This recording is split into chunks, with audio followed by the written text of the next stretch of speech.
உஸ்தாத்மார்களுக்கு என்ற மிக பணிவான வேண்டுகோள், நீங்க மதரசால பாடம் நடத்துறது போல மஸ்ஜிதுகளுக்கு நேரம் கொடுங்க. மஸ்ஜிதுகளுக்கு நீங்க நேரம் கொடுக்காத வரைக்கும் இந்த இல்ம், இந்த பொறுமதியான இந்த பொக்கிஷம், இந்த ஒலி, இன்னி அரா ஃபி கல்பிக நூரன் ஃபலா துத்ஃபி பிதுல்மத்தில் மாசியா. இமாம் மாலிக், இமாம் ஷாஃபி அவர்களை பார்த்து சொன்னார்கள், உன்னுடைய உள்ளத்துல ஒரு ஒளியை காண்கிறேன், பாவத்தை கொண்டு போக்கி விடாதுன்னு சொன்னார்கள். இமாம் ஷாஃபி அவர்கள் என்ன பாவம் செய்தார்கள்? ஷகௌது இலா வகீஇன் சூ ஹிஃதி, என்ற மறதி 10 வயதுல குர்ஆனை மரணம் செய்து, முஅத்தா இமாம் மாலிக் அந்த காலத்துல தொகுக்கப்பட்டிருக்கக்கூடிய அந்த ஹதீஸ்களையும் மரணம் செய்த இமாம் ஷாஃபி அவர்கள் சொல்கிறார்கள், பாவம் இந்த காலத்து போலவா பாவம்? அந்த காலத்துல வாழ்ந்தவர்கள் தூய்மையான காலத்துல வாழ்ந்தார்கள்.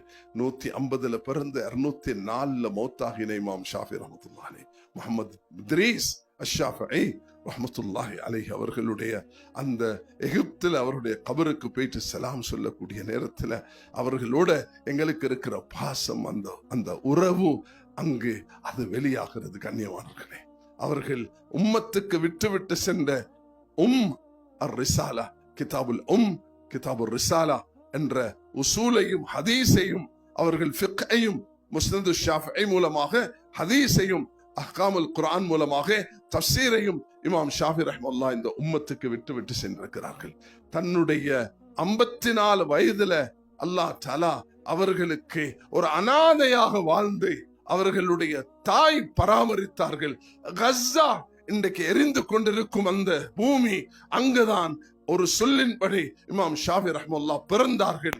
அங்கிருந்து தாய் அவர்களை குழந்தை எகிப்துல வளர்த்து, மக்கால குழந்தை சேர்த்து, மதீனால கொண்டு போய் அவர்களை அமர வைத்த நேரத்துல தான் இமாம் மாலிக் ரஹ்மத்துல்லாஹி அலைஹி போன்ற அந்த மகானிடத்தில் கல்வி கற்றார்கள். அவர்கள் சொன்னார்கள், நான் உன்னுடைய உள்ளத்தில் ஒரு ஒளியை காண்கிறேன், பாவத்தை கொண்டு போக்கி விடாதே. பாவத்துடைய சூழலில் வாழ்ந்து கொண்டிருக்கிறோம்.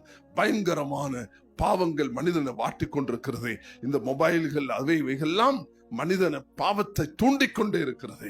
இந்த நேரத்தில் அன்பு வாலிபர்களே, அன்பு யுவதிகளே, தாய்மார்களே, இல்மோட தொடர்புள்ளவர்களாக நீங்க மாற வேண்டும். மதரசாக்களோட தொடர்புள்ளவர்களாக மாற வேண்டும்.